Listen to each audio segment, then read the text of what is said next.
Welcome to the News USA YouTube channel. Moira Smith of Anchorage, Alaska, was visiting with relatives who were unvaccinated last month.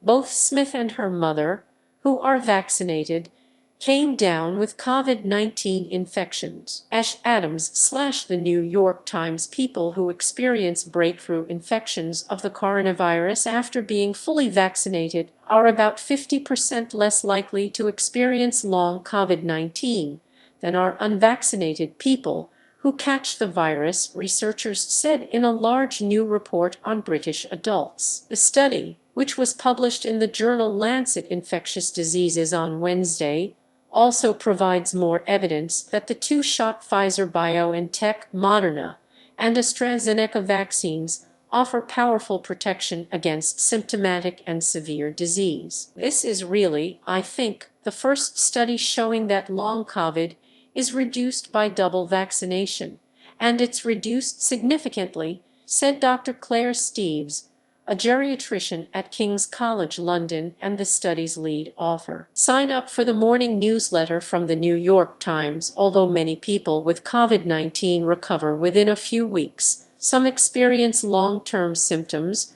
which can be debilitating. This constellation of lingering after-effects that have become known as long COVID-19 may include fatigue, shortness of breath, brain fog, heart palpitations, and other symptoms. But much about the condition remains mysterious. We don't have a treatment yet for long COVID, Steeves said. Getting vaccinated, she said, is a prevention strategy that everybody can engage in. The findings add to a growing pile of research on so-called breakthrough infections among vaccinated people. The Centers for Disease Control and Prevention has confirmed that the highly contagious Delta variant is causing more of these breakthroughs than other versions of the virus, although infections in fully vaccinated people still tend to be mild. The new findings are based on data from more than 1.2 million adults in the COVID symptom study, in which volunteers use a mobile app to log their symptoms,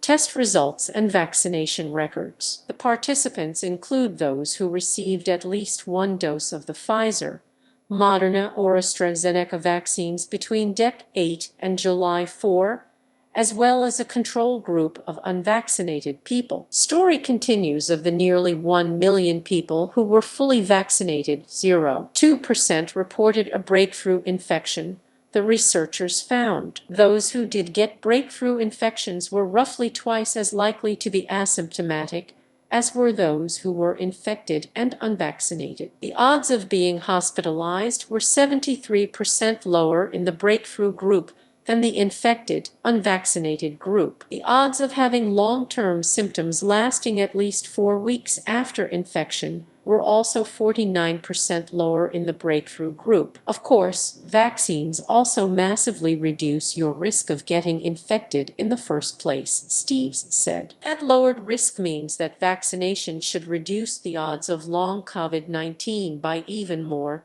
she noted. The study has limitations, the researchers acknowledge, the most notable of which is that the data is all self-reported. Long COVID-19 is also difficult to study, with wide-ranging symptoms that may vary enormously in severity. But Steeves said that she hoped the findings might encourage more young people, whose vaccination rates have lagged behind, to get the shots. Young adults are less likely to become seriously ill from the virus than older adults, but they are still at risk for long COVID-19, she noted. Being out of action for 6 months has a major impact on people's lives, she said. So, if we can show that their personal risk of long COVID is reduced by getting their vaccinations, that may be something that may help them make a decision to go ahead and get a vaccine. See 2021 The New York Times Company. Subscribe to the channel, like and share this video,